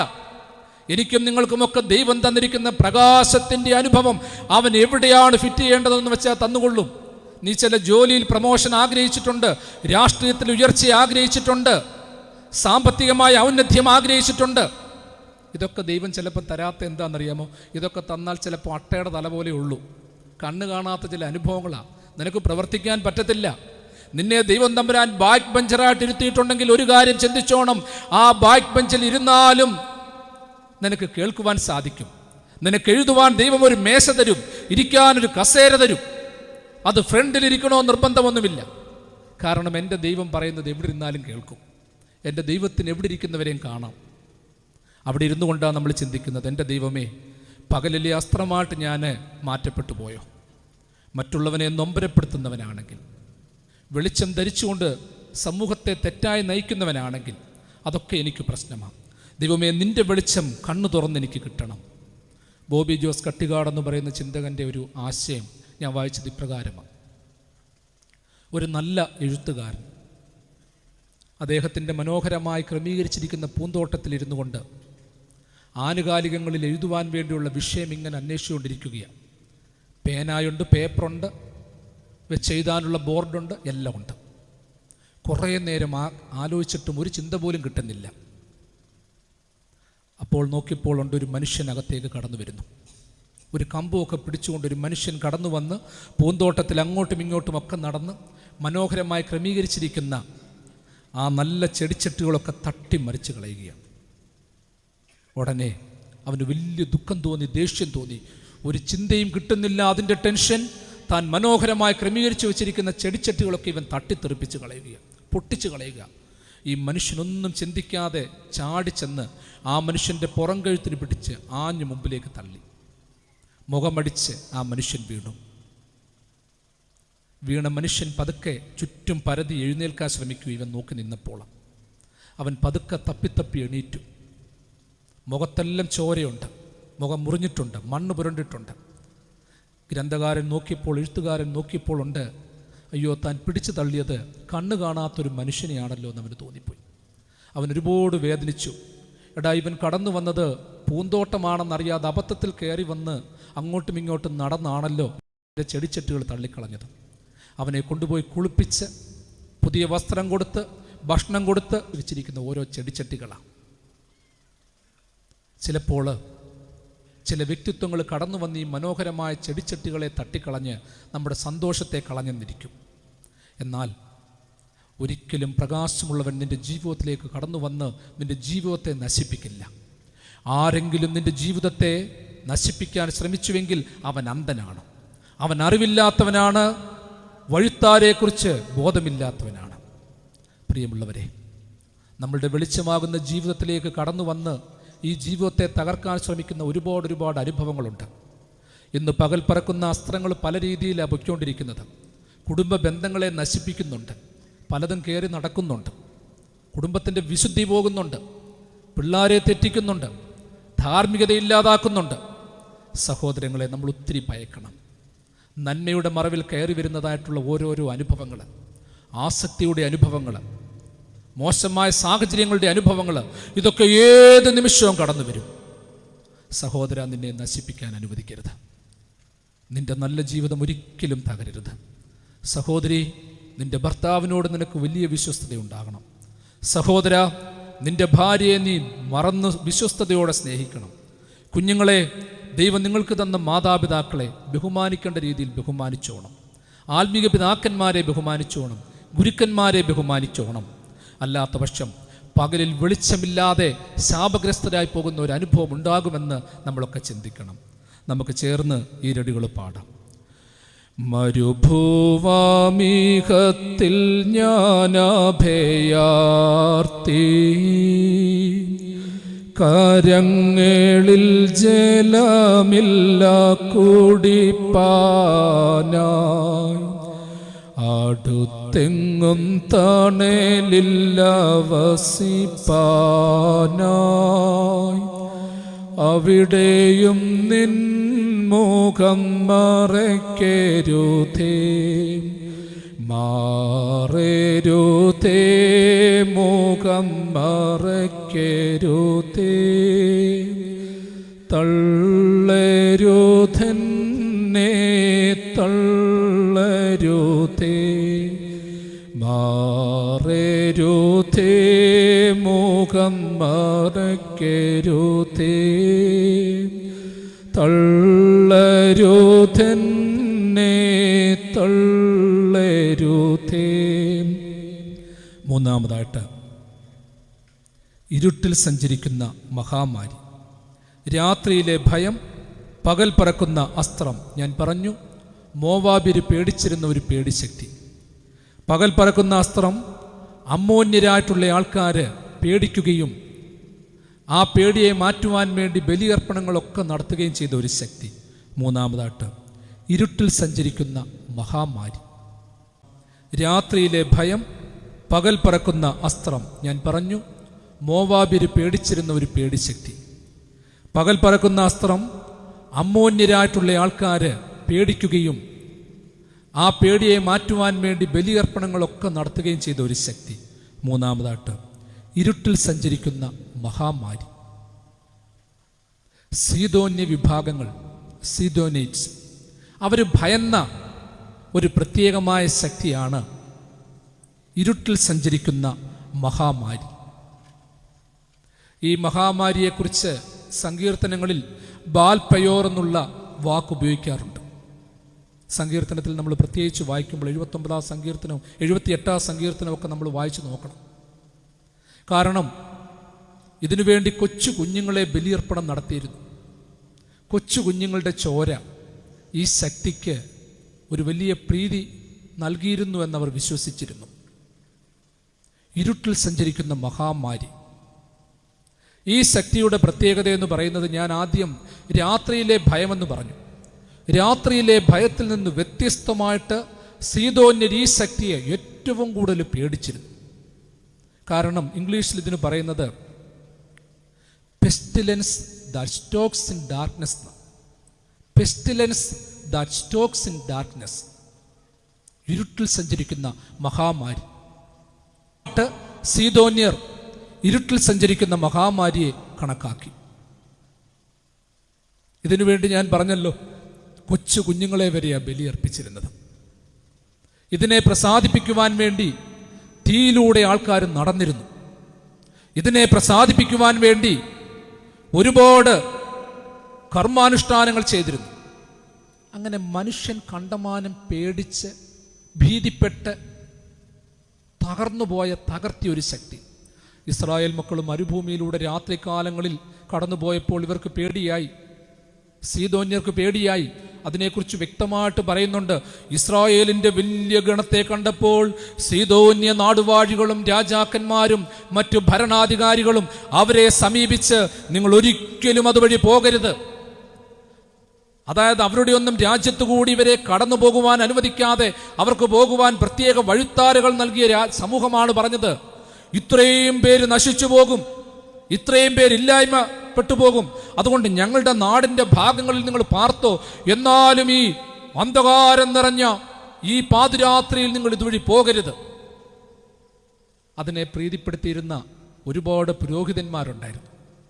ബലികർമ്മങ്ങൾ അനുഷ്ഠിച്ചിരുന്ന അതിന് നേതൃത്വം കൊടുത്തവരുണ്ടായിരുന്നു. അവരുടേതായ നിലവിളികളൊക്കെ ചരിത്രത്തിന്റെ ഭാഗമായിട്ട് രേഖപ്പെടുത്തിയിട്ടുണ്ട്. സ്റ്റോൺ ഇൻസ്ക്രിപ്ഷൻസിലൊക്കെ രേഖപ്പെടുത്തിയിട്ടുണ്ട്. ഞാൻ അതിലേക്കൊന്നും കടക്കുന്നില്ല. ഇരുട്ടിൽ സഞ്ചരിക്കുന്ന മഹാമാരി, അതായത് കൂട്ടത്തോടെ ആൾക്കാരെ കൊന്നുകളഞ്ഞു എന്ന് വിശ്വസിച്ചിരുന്ന സംഗതി. ഒരേ സമയത്ത് നൂറുകണക്കിന് ആയിരക്കണക്കിന് പേരുകളാണ് മരിച്ചു വീഴുന്നത്. ചരിത്രം പഠിക്കുന്നവർക്കറിയാം, ചില പ്രത്യേകമായ മാരക രോഗങ്ങളൊക്കെ ബാധിച്ച്, പ്രത്യേകിച്ച് ബ്ലാക്ക് ഡെത്ത്, വസൂരി, ചികിത്സാവിധികളില്ലാത്ത ഒരുപാട് രോഗങ്ങൾ പിടിച്ച് ഒരുപാട് പേരും മരിച്ചിട്ടുണ്ട്. പ്രത്യേകിച്ച് ഈ രോഗാണുക്കൾ കൂടുതൽ പരക്കുന്നത് പകലല്ല, രാത്രിയിലാണെന്നാണ് പറയുന്നത്. കാരണം മനുഷ്യൻ ആക്റ്റീവായിട്ട് നിൽക്കുമ്പോൾ രോഗാണുക്കൾ അത്ര പെട്ടെന്ന് മനുഷ്യനെ ആക്രമിക്കത്തില്ല. എന്നാൽ മനുഷ്യൻ്റെ ശരീരം നിശബ്ദമാകുമ്പോൾ, അധികം ചലനമില്ലാതിരിക്കുമ്പോൾ, ചൂട് കുറയുമ്പോൾ ഈ രോഗാണുക്കളൊക്കെ മനുഷ്യനെ കയറി ബാധിക്കും. അതിനുശേഷം പിന്നീട് ആയിരക്കണക്കിന് നൂറുകണക്കിന് ആൾക്കാരെ കൊന്നൊടുക്കിയ മാരക രോഗങ്ങളെയൊക്കെയാണ് ഇരുട്ടിൽ സഞ്ചരിക്കുന്ന മഹാമാരി എന്ന അന്നത്തെ കാലത്തെ സീദോന്യർ ഭയപ്പെട്ടതെന്ന് ചരിത്രകാരന്മാർ, വേദപണ്ഡിതന്മാർ രേഖപ്പെടുത്തിയിട്ടുണ്ട്. നമ്മളുടെയൊക്കെ ജീവിതത്തിൽ ചിന്തിക്കേണ്ടതാ. ഇന്നത്തെ കാലത്ത് പ്രിയമുള്ളവരെ, ഇരുട്ടിൽ സഞ്ചരിക്കുന്ന മഹാമാരികൾ കുറേയേറെ വർദ്ധിച്ചിട്ടുണ്ട്. നട്ടലില്ലാത്ത, ആർജവത്വമില്ലാത്ത, വളർന്നു വരുന്ന കുറേ ശക്തികൾ.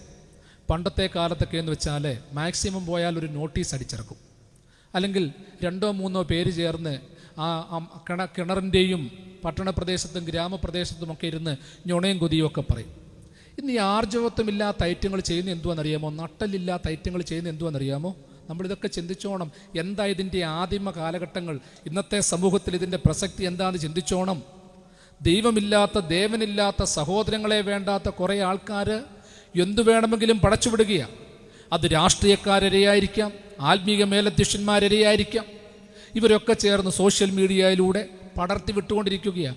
എന്തും ആരെക്കുറിച്ച് എങ്ങനെയും പറയാം. എന്താ ന്യായമെന്നറിയത്തില്ല. മനുഷ്യനെ നശിപ്പിക്കുവാൻ തക്കവണ്ണം ശ്രമിക്കുന്ന ഓരോ ശക്തികളും മറഞ്ഞിരുന്നു കൊണ്ട് ഒളിഞ്ഞിരുന്ന് പ്രവർത്തിക്കുന്ന ഓരോ ശക്തികളും ഇരുട്ടിൻ്റെ മഹാമാരികളാണ്. യഥാർത്ഥത്തിൽ തുറന്നു പറയുന്ന മനുഷ്യരുണ്ടല്ലോ, അവരെ നമ്മൾ അത്രയും പേടിക്കണ്ട. ചിലർ പറയുന്ന ഇതാ, വെട്ട് എവിടുന്നൊന്ന് വരുവാന്ന് അറിയത്തില്ല, ഏത് സൈഡിൽ നിന്നാന്ന് അറിയത്തില്ല, ഇവിടുന്നൊന്ന് വെട്ട് വരുവാണെന്നുണ്ടെങ്കിലേ തടയാൻ പറ്റത്തുള്ളൂ. എന്നാൽ ഈ മറവിൻ്റെ ഉള്ളിലിരുന്നു കൊണ്ട് വീരത്വം നടിച്ചുകൊണ്ട് നമ്മൾ തന്നെ ഒറ്റ വാക്ക് ചിന്തിച്ചോണം. നമ്മളൊക്കെ ചിന്തിക്കണം, ഇന്ന് നമ്മൾക്ക് ഫേസ്ബുക്കും വാട്സാപ്പും ഒക്കെ ഉണ്ട്, നമുക്ക് നഷ്ടമൊന്നുമില്ല. എന്തുവാണേലും വാട്സാപ്പുകാർ ഇപ്പോൾ ഒരു കാര്യം ചെയ്തിട്ടുണ്ട്, പല ഗ്രൂപ്പുകളിലേക്കും പലർക്കും ഒറ്റയടിക്ക് ഷെയർ ചെയ്യുമ്പോൾ ഒരു സമയത്ത് 5-ൽ കൂടുതൽ പേർക്ക് പറ്റത്തില്ല. 5 എണ്ണം കഴിഞ്ഞാൽ പിന്നെ ആദ്യമൊട്ട് ഞെക്കി കുത്തണം. അല്ലെന്നുണ്ടെങ്കിൽ ഒറ്റയടിക്ക് 100-150 പേർക്ക് വരെ ഒറ്റയടിക്കാണ് ഞെക്കി വിടുന്നത്. എന്താ വിടുന്നതെന്ന് അറിയത്തില്ല. എവിടെങ്കിലും ഇരുന്ന് ഒളിച്ചും പാത്തും ഇരുന്നു കൊണ്ട് അതും ഇതും അനാവശ്യങ്ങളൊക്കെ പരത്തിക്കൊണ്ടിരിക്കുകയാണ്. ഇതിൻ്റെയൊക്കെ പിന്നിൽ വലിയ സാത്താന്യ ശക്തികളുടെ ബലമുണ്ട്. നമ്മൾ ഭയക്കണം, നമ്മൾ പേടിക്കണം. ആത്മീയതയെ ഏറ്റവും കൂടുതൽ ഇന്ന് ആക്രമിച്ചുകൊണ്ടിരിക്കുകയാണ്. ആധ്യാത്മികതയിലെല്ലാം ശരിയാണെന്ന് ഞാൻ പറയുന്നില്ല. എന്നാൽ എന്തുകൊണ്ടാണ് ഓരോരോ കാര്യങ്ങളും എണ്ണി പറക്കി ഇന്ന് സമൂഹത്തിൻ്റെ മുൻപിൽ പ്രചരിപ്പിക്കുന്നതെന്ന് ചിന്തിച്ചോണം. കാരണം ഇന്നത്തെ കാലഘട്ടത്തിൽ അനീതിയും അധാർമികതയും ചെയ്യുന്നത് ആഗ്രഹിക്കുന്ന ഒരു വിഭാഗമുണ്ട്. സഹോദരങ്ങളെ, നിങ്ങളുടെ മക്കളെ, നിങ്ങളുടെ തലമുറകളെ ഇല്ലാതാക്കുന്ന ഒരു ശക്തിയുണ്ട്. അവർക്ക് പേടിയെന്ന് പറയുന്നത് ആത്മീകതയാണ്. ഇതൊക്കെ തെറ്റാന്ന് പറയുന്ന ശക്തിയാണ്. എന്നാൽ തെറ്റാന്ന് പറയുന്നവർ ബലഹീനരാണെന്ന് പറയുമ്പോൾ, കുഞ്ഞുങ്ങളെ, നിങ്ങൾ നന്മയിലേക്ക് പോകണ്ട, തിന്മയിലേക്ക് തന്നെ പൊയ്ക്കോ, എങ്ങനെയും സുഖിച്ചു മതിച്ച് ജീവിക്കുക, തിന്നുക, കുടിക്കുക, ആനന്ദിക്കുക, ഈ തലത്തിലേക്ക് പോകാം എന്ന് പറയുന്ന ഒരു തലമാണുള്ളത്. അതുകൊണ്ടാണ് ഇന്നത്തെ കാലത്ത്, ഒരു കാലത്ത് മ്യൂണിസം എന്ന് പറഞ്ഞുകൊണ്ട് ലോകത്തിൻ്റെ ഏതൊക്കെയോ ചില വെസ്റ്റേൺ കൺട്രികളിൽ മാത്രമേ സാത്താന ആരാധനക്കാരുണ്ടായിരുന്നുള്ളൂ. ഇന്ന് ഓരോ ഭാഗത്ത് പരന്നേക്കുക. കൊച്ചു കൊച്ചു പട്ടണങ്ങളിൽ, ഗ്രാമങ്ങളിൽ, സ്കൂളുകളിൽ, കോളേജുകളിൽ ഇതൊക്കെ ഇങ്ങനെ പരന്നുകൊണ്ടിരിക്കുകയാണ്. ഇതെല്ലാം ഇരുട്ടിൽ സഞ്ചരിക്കുന്ന മഹാമാരിയാണ്. അതുകൊണ്ടാണ് നമ്മൾ ചിന്തിക്കേണ്ടത്, വീട്ടിലിരുന്നു കൊണ്ട് കുറ്റവും കുറവും പറഞ്ഞുകൊണ്ട് മറ്റുള്ളവരെ നിന്ദിക്കാൻ പോകരുത്. നമ്മുടെ തലമുറകളെ അതിലേക്ക് നമ്മൾ വിട്ടുകൊടുക്കുകയാണ് ചെയ്യുന്നത്, നശിപ്പിക്കാൻ ശ്രമിക്കുകയാണ് ചെയ്യുന്നത്. ഒറ്റയടിക്ക് 100 കണക്കിന് 1000 കൊന്ന ബ്ലാക്ക് ഡെത്ത് പോലെയുള്ള സാംക്രമിക രോഗങ്ങളുണ്ടായിരുന്നെങ്കിൽ, വസൂരി രോഗമുണ്ടായിരുന്നുവെങ്കിൽ, പ്ലേഗ് രോഗമുണ്ടായിരുന്നുവെങ്കിൽ, ഇന്ന് പ്രിയമുള്ളവരെ അതിനേക്കാൾ നമ്മുടെ സമൂഹത്തെ ബാധിക്കുന്ന ഒരുപാട് രോഗാണുക്കളുണ്ട്. ഇതൊക്കെ ഇങ്ങനെ പരന്നുകൊണ്ടിരിക്കുകയാണ്, ഓരോ കുടുംബങ്ങളെ കയറി അതിക്രമിച്ചുകൊണ്ടിരിക്കുകയാണ്. ഒറ്റ കാര്യം നമ്മളൊന്ന് ചിന്തിച്ചു നോക്കിക്കോണം. മുടിയനായ പുത്രൻ്റെ വീട്ടിൽ അപ്പൻ നല്ലത്, അമ്മ നല്ലത്, ചേട്ടൻ നല്ലത്, എല്ലാം നല്ലത്. സാത്താൻ ഇങ്ങനെ ചുറ്റും ഇങ്ങനെ നോക്കുക, എവിടെ ഒന്ന് കയറി പിടിക്കാൻ പറ്റുന്നത്. നോക്കിയപ്പോൾ ഉണ്ട് കൊച്ചവനെയുള്ള അല്പം ബലഹീനൻ. കയറി പിടിച്ചു, അവനെ കൊണ്ട് വസ്തു ചോദിപ്പിച്ചു, വസ്തു നാനാവിധമാക്കിച്ചു, ഇറക്കിക്കൊണ്ടുപോയി. പ്രിയമുള്ളവരെ, ദുരാത്മാക്കൾ ഇന്നും മനുഷ്യൻ്റെ ശരീരത്തിൽ കയറാൻ, ആത്മാവിൽ കയറാൻ നോക്കിക്കൊണ്ടിരിക്കുകയാണ്. അതുകൊണ്ട് തന്നെ ചിന്തിച്ചോണം, നമ്മുടെ വീടുകളിൽ ഓർത്തോണം പ്രിയമുള്ളവരെ, ഒന്നു മതി നശിപ്പിക്കാൻ. നിങ്ങൾക്ക് 4-5 പിള്ളേർ കാണും, 2-3 പിള്ളേർ കാണും, എല്ലാവരും മിടുക്കരായി, സമർത്ഥരായി, സമ്പന്നരായി. ഒന്നു മതി ഇത് മൊത്തം നശിപ്പിക്കാൻ. നിനക്ക് കിട്ടുന്ന പെൻഷനും നീ ഉണ്ടാക്കിയിട്ട സമ്പാദ്യങ്ങളും ഒക്കെ നശിപ്പിക്കാൻ ഒറ്റയൊരെണ്ണം മതി. അതുകൊണ്ട് ആ ബലഹീനതയിലുള്ള സാധനത്തെ, ആ സന്താനത്തെ, ദൈവം തന്ന അനുഭവത്തെ പൂർണ്ണമായിട്ട് സമർപ്പിക്കണം. റിസ്ക് എടുത്താൽ സമർപ്പിക്കണം. അല്ലെങ്കിൽ ഇരുട്ടിൻ്റെ ആ ദുരാത്മാവ്, ഇരുട്ടിൽ സഞ്ചരിക്കുന്ന മഹാമാരി ഏത് മനുഷ്യനെ വേണേലും ആക്രമിച്ചുകൊണ്ടിരിക്കും. നമുക്കിന്ന് ആരെക്കുറിച്ച് എന്തെങ്കിലുമൊക്കെ പറയാം, പക്ഷെ നാളെ എന്ന് പറയുന്ന ഒരു ദിവസം ഉണ്ടെങ്കിലുണ്ടല്ലോ, നീ ഞാനും പറയുന്നത് തെറ്റാണെങ്കിൽ ഇതിൻ്റെ പലിശയും കൂട്ടുപലിശയും ഉൾപ്പെടെ മറുപടി പറഞ്ഞേ പറ്റൂ. സമയത്തിൻ്റെ ചുരുക്കം കൊണ്ട് ഞാൻ ആ ചിന്തയ്ക്ക് അടിവരയിടുകയാണ്. ഇരുട്ടിലെ മഹാമാരി, ഇരുട്ടിൽ സഞ്ചരിക്കുന്ന മഹാമാരി എന്ന് പറയുമ്പോൾ ഞാൻ പറഞ്ഞു, സീദോന്യർ പേടിച്ചിരുന്ന ഒരു ദുശക്തിയാണ്. ഒറ്റയടിക്ക് 100 കണക്കിന് 1000 കൊന്നുകളഞ്ഞു എന്ന് പേടിച്ച ശക്തി, പരന്നു പഴക്കുന്നു, തകർത്ത് കളയുന്നു എന്ന് പേടിച്ച ഒരു ദുശക്തി. ഞാൻ അതിന് പറഞ്ഞു, അതിൻ്റെ മോഡേൺ വേരിയേഷൻസ് ഒത്തിരിയുണ്ട്.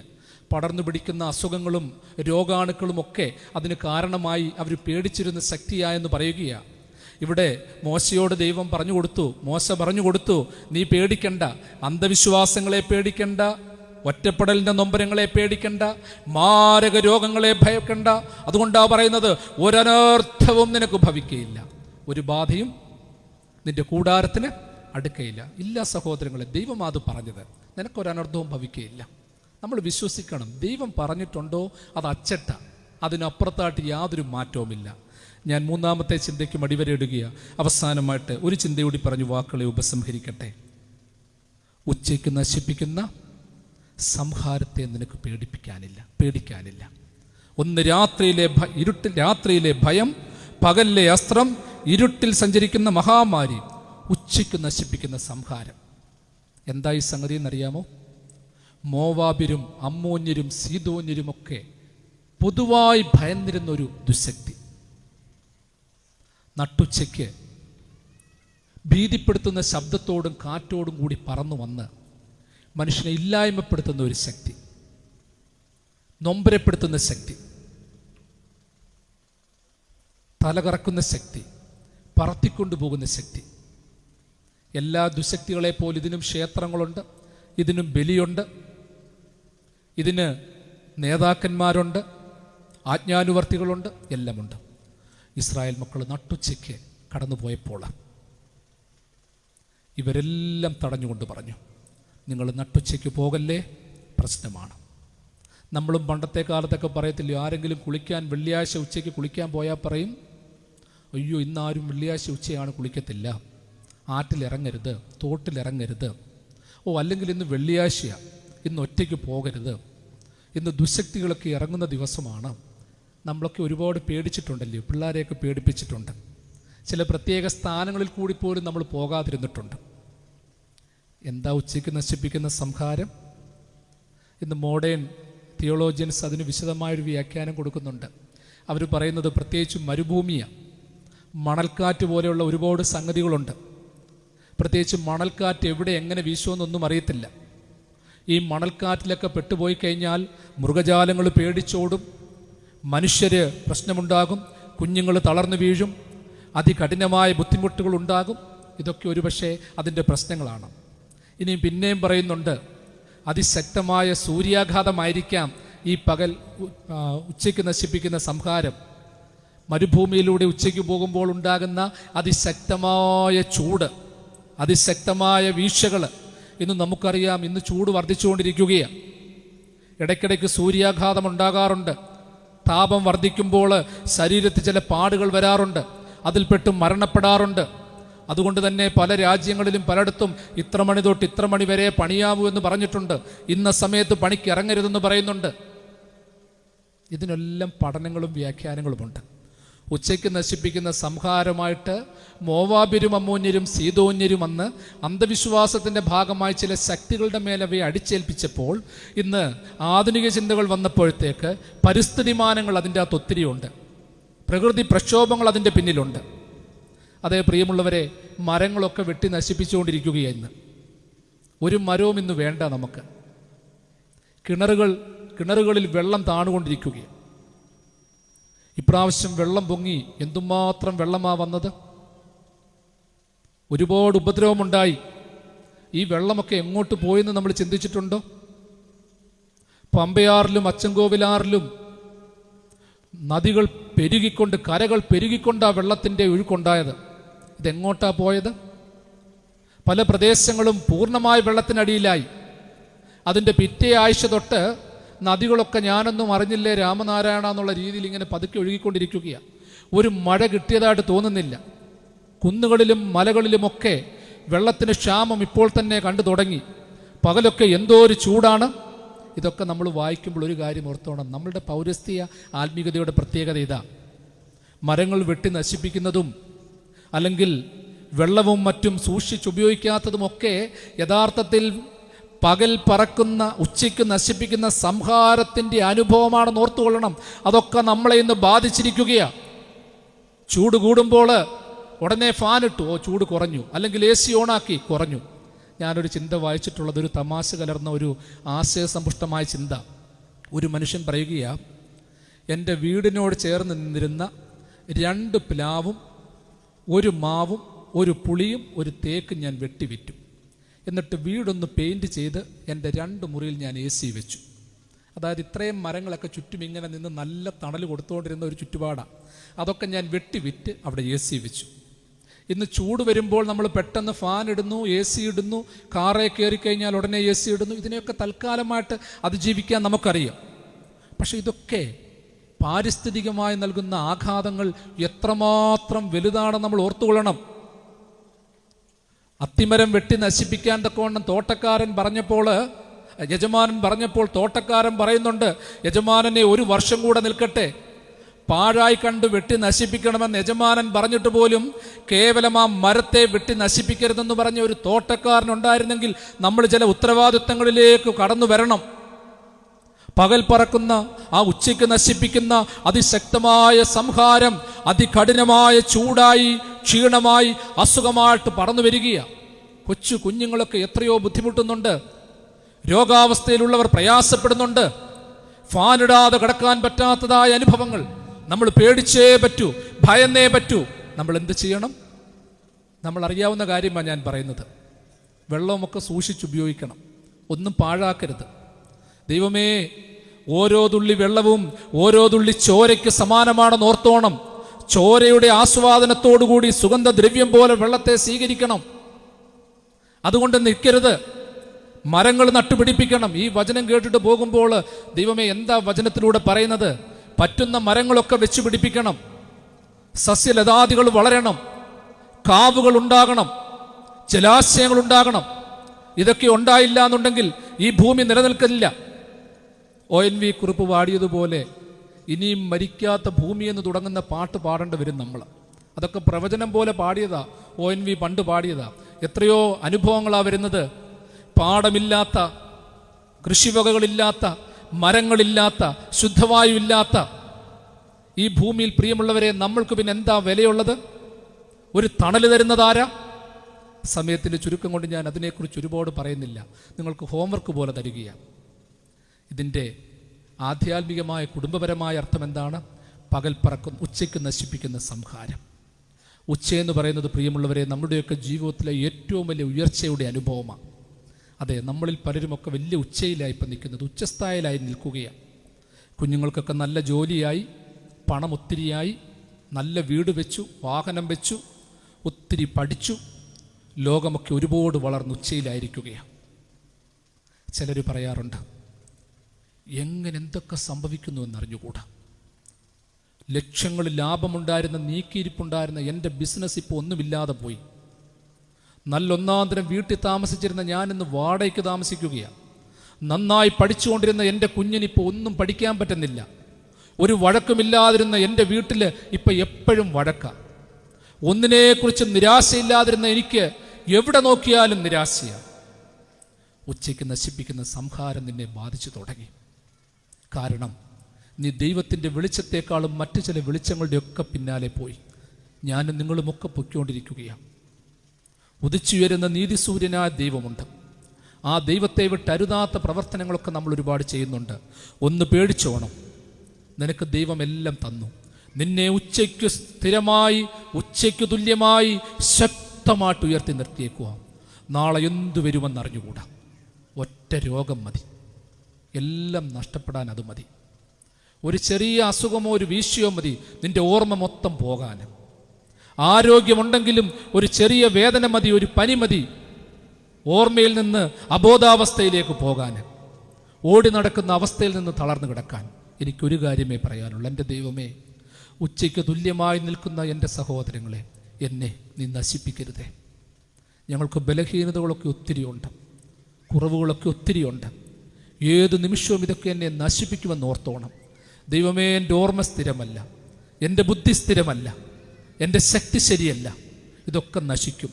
അതുകൊണ്ട് പ്രാർത്ഥനയോടുകൂടി നമ്മൾ ഓർക്കണം, ദൈവമേ, ഉച്ചയ്ക്ക് നശിപ്പിക്കുന്ന സംഹാരത്തിൻ്റെ അപരിഹാര്യം എന്നെ ബാധിക്കല്ലേ, എൻ്റെ കുടുംബത്തെ ബാധിക്കല്ലേ, എൻ്റെ സമൂഹത്തെ ബാധിക്കല്ലേ. ഒരു കുഞ്ഞിൻ്റെയും കണ്ണുനീര് കാണുന്നത് എനിക്കിഷ്ടമല്ല. നമ്മൾ പ്രാർത്ഥിക്കണം പ്രിയമുള്ളവരെ. ഒരുത്തൻ്റെയും കണ്ണുനീര് കാണില്ല. ഒറ്റ കാര്യമേ ഉള്ളൂ, ഇന്ന് സന്തോഷത്തോടെ കാണുന്ന നമ്മൾക്ക് നാളെയും സന്തോഷത്തോടെ കാണുവാനിടയാകണം. നിങ്ങൾ സമ്പന്നരാണെങ്കിൽ ആ സമ്പന്നത നിങ്ങൾക്ക് നിലനിർത്തുവാൻ സാധിക്കണം. ഇന്ന് ഒരുപാട് ലാഭമുണ്ടെങ്കിലും എല്ലാം ഉണ്ടെങ്കിലും നാളെ ഒന്നുമില്ല എന്നൊരുത്തനെക്കുറിച്ചും കേൾക്കാൻ ഇടയാകരുത്. അതുണ്ടാകാതിരിക്കണമെന്നുണ്ടെങ്കിൽ എന്തോ കൊടുത്തോണമെന്നറിയാമോ? നിനക്ക് ദൈവം തന്ന ഉച്ചയുടെ അനുഭവമൊക്കെ പകർന്നു കൊടുത്തോണം. അത് ഭക്ഷണമായി, പണമായി, വസ്തുവായി, വീടായി കൊടുത്തോണം, സ്നേഹമായി കൊടുത്തോണം, കരുതലായി കൊടുത്തോണം. അല്ലെങ്കിൽ എല്ലാറ്റിനെയും ബാധിക്കുന്ന, സൂര്യനെ പോലും ബാധിക്കുന്ന ഒരു ഗ്രഹണമുണ്ടെങ്കിൽ അതെന്നെ നിങ്ങളെയും ബാധിക്കും. ദൈവമില്ലാത്ത ജീവിതാനുഭവം എല്ലാം ഗ്രഹണാവസ്ഥയാണ്. ഇവിടെ ഇരിക്കുന്ന ഓരോരുത്തരും ചിന്തിച്ചോണം, ദൈവമേ, എൻ്റെ ഒരു ദുശ്ചിന്ത, എൻ്റെ മാതാപിതാക്കൾക്ക് ദോഷമാകല്ലേ. എനിക്ക് ദൈവം തന്ന നല്ല കുടുംബത്തിലിരുന്നു കൊണ്ട് ഞാൻ ചിന്തിക്കുന്ന അനാവശ്യ പ്രവർത്തനങ്ങൾ, ദോഷകരമായ പ്രവർത്തനങ്ങൾ എൻ്റെ തലമുറയ്ക്ക് ശാപമാകല്ലേ. ഞാനിവിടെ ഇരുന്നുകൊണ്ട് പറയുന്ന അഹങ്കാരത്തിൻ്റെ അട്ടഹാസങ്ങൾ ദൂരെയായിരിക്കുന്ന എൻ്റെ മക്കളെ നശിപ്പിക്കല്ലേ. ജനിക്കുവാൻ പോകുന്ന എൻ്റെ കുഞ്ഞുങ്ങൾക്ക് ദോഷമാകല്ലേ. ഞാൻ അഹങ്കരിക്കുന്ന അഹങ്കാരങ്ങൾ എനിക്ക് വീഴ്ചയ്ക്ക് ഹേതുവാകല്ലേ. അതുകൊണ്ട് ചിന്തിച്ചോണം, പ്രാർത്ഥിക്കുമ്പോൾ എപ്പോഴും ഓർത്തോണം. ഒരിക്കലും പ്രയാസത്തിലും ബുദ്ധിമുട്ടുകളിലും കഴിയുന്ന ഒരുത്തൻ്റെ മുമ്പിൽ ചെന്ന് ഞാൻ ദൈവത്തെ ആരാധിച്ചു, എനിക്ക് അതുകൊണ്ട് ദൈവം ഇതെല്ലാം തന്നു, സ്തോത്രം എന്ന് പറഞ്ഞ് നീ അഹങ്കരിക്കരുത്. നിന്റെ വലിയ പ്രാർത്ഥനയൊന്നും കണ്ടുകൊണ്ട് ദൈവം തന്നെയല്ല, അനേകരുടെ കണ്ണുനീര് കൊണ്ട് ദൈവം തന്നതാണ്. മക്കളില്ലാത്തവരുടെ മുമ്പിൽ ചെന്ന് ദൈവം കണ്ടോ, എനിക്ക് തന്ന 5-6 മക്കൾ എത്ര മിടുക്കന്മാർ, UK-യിലാണ്, കാനഡയിലാണ്, അമേരിക്കയിലാണ്, ഫ്രാൻസിലാണെന്ന് പറഞ്ഞ് നീ അഹങ്കരിക്കരുത്. വീടില്ലാത്തവൻ്റെ മുമ്പിൽ ചെന്ന് നിന്നുകൊണ്ട് നിന്റെ വീടിൻ്റെ മാഹാത്മ്യവും അവിടെയുള്ള സാധനങ്ങളുടെ മാഹാത്മ്യവും നീ വെളിപ്പെടുത്തരുത്. അതൊക്കെ പ്രാർത്ഥനയോടുകൂടി ഓർക്കണം. വാക്കുകളെ ഞാൻ ഉപസംഹരിക്കട്ടെ. പകലിൻ്റെ അപരിഹാരം, ഉച്ചയ്ക്ക് നശിപ്പിക്കുന്ന സംഹാരം. എൻ്റെ സഹോദരങ്ങളെ, എൻ്റെ സഭയെ തകർക്കരുത്, എൻ്റെ സമൂഹത്തെ തകർക്കരുത്, സഹോദരങ്ങളെ തകർക്കരുത്, തലമുറയെ തകർക്കരുത്. അതുണ്ടാകാതിരിക്കട്ടെ. നമുക്ക് സുപരിചിതമായൊരു വേദചിന്ത, സങ്കീർത്തനങ്ങൾ 91-ന്റെ 5-6 വാക്യങ്ങൾ നമുക്കൊത്തിരി കേട്ടിട്ടുള്ളതാണ്. രാത്രിയിലെ ഭയം, പകൽ പറക്കുന്ന അസ്ത്രം, ഇരുട്ടിൽ സഞ്ചരിക്കുന്ന മഹാമാരി, ഉച്ചയ്ക്ക് നശിപ്പിക്കുന്ന സംഹാരം. ഞാൻ പറഞ്ഞല്ലോ, ഇസ്രായേൽ മക്കൾ യാത്ര പോയപ്പോൾ അവരുടെ സമയം തെറ്റിയുള്ള യാത്രകളൊക്കെ കണ്ടപ്പോൾ അന്നത്തെ കാലത്തെ മോവാബ്യരും അമ്മോന്യരും സീദോന്യരും ഒക്കെ പേടിച്ചിരുന്ന ചില പേടിശക്തികളുണ്ടായിരുന്നു. അന്ധവിശ്വാസത്തോടെ കണ്ട് ബലിയർപ്പിച്ചിരുന്ന ചില ശക്തികളുണ്ടായിരുന്നു. ആ ശക്തികളുടെ അനുഭവങ്ങൾ ഇസ്രായേലിനെ പേടിപ്പിക്കുമോ എന്ന് പേടിച്ച് അവർ നൽകിയതായ ചില മുന്നറിയിപ്പുകൾ കണ്ടപ്പോൾ ഇസ്രായേൽ പേടിച്ചു. എന്നാൽ ഓരോന്നും എടുത്തുകൊണ്ട് പറയുകയാണ്, ഇന്നത്തെ രീതിയിൽ പറഞ്ഞാൽ നീ മാടനെ ഭയക്കണ്ട, മറുതെ ഭയക്കണ്ട, പ്രേതത്തെ ഭയക്കണ്ട, ട്രാക്കുളെ ഭയക്കണ്ട, നീ ഇതിനെയൊന്നും ഭയക്കണ്ട. ഇതൊക്കെ ആധുനിക കാലത്ത് നമ്മുടെ ജീവിതത്തിലൂടെ എങ്ങനെ ഉണ്ടാകുന്നു? നമ്മൾ രാത്രിയിലെ ഭയത്തിൻ്റെയും പകലിലെ അസ്ത്രത്തിൻ്റെയും ഉച്ചയ്ക്ക് നശിപ്പിക്കുന്ന സംഹാരത്തിൻ്റെയും ഒന്നും ഏജന്റുമാരായിട്ട് മാറാതെ കണ്ണുനീരിൻ്റെ പ്രാർത്ഥനയുണ്ടാകട്ടെ. ഒരു നിമിഷം നമുക്ക് തലകളെ വണക്കി പ്രാർത്ഥിക്കാം. അലിവോടു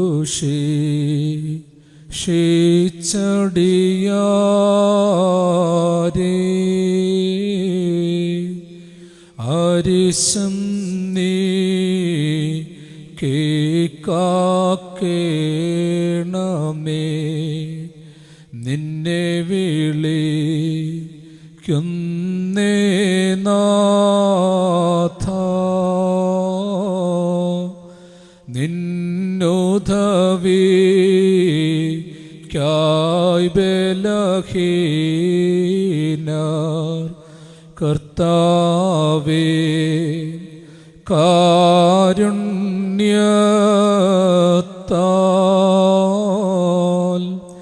കനിവടിയാരിൽ ചെയ്യണമേ.